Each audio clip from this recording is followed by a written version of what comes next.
Apple নিয়ে যান, apple মিষ্টি মিষ্টি আপেল আছে। এই বলদ নাতি, তুই একটাও এখনো বিক্রি করতে পারোস নাই। কি করব দাদু, আমি তো চেষ্টা করছি, কেউ তো নিচ্ছেই না। এমনি এমনি কি নেবে এগুলো? এখানে মাথা কাটাইতে হবে অবতার গোষ্ঠী। দেখ আমি কিভাবে এগুলো বিক্রি করি। শালার বুড়ো, দাদা দেখে তোরে কিছু কইতেছি না।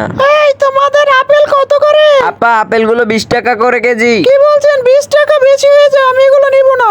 এই দাঁড়াও দাঁড়াও, এই পাশের গুলো 10 টাকা আর এই পাশের গুলো 20 টাকা, তুমি নিয়ে যাও। ঠিক আছে, তাহলে 10 টাকার তো আমাকে 1 কেজি দেন। ঠিক আছে, এখনই দিচ্ছি।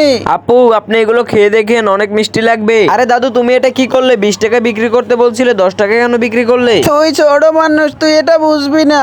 ছোট ছোট করে নিজের এককালে পেকে ঝরে গেছে। এই আপেল কত করে? আপু, আপেল 10 টাকা করে। কি বলছেন? এগুলো 10 টাকা দাম নেই। এই আপু দাঁড়ান দাঁড়ান, ওরা আবার ডাকতেছে কেন? ডিসকাউন্ট করে দিব না আপা। আচ্ছা দিন তাহলে 1 কেজি। এখনই দিচ্ছি।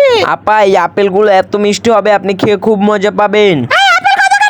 আপু, আপেলগুলো অনেক মজার, এগুলো 10 টাকা করে কেজি। না, 10 টাকা করে হলে বেশি হয়ে যায়, 5 টাকা করে হলে আমি সবগুলো নেব। ঠিক আছে, তাহলে আমি সব প্যাকেট করে দিচ্ছি। দেন, কিন্তু আমার একটা শর্ত আছে, আমাকে কিন্তু সবগুলো বাকি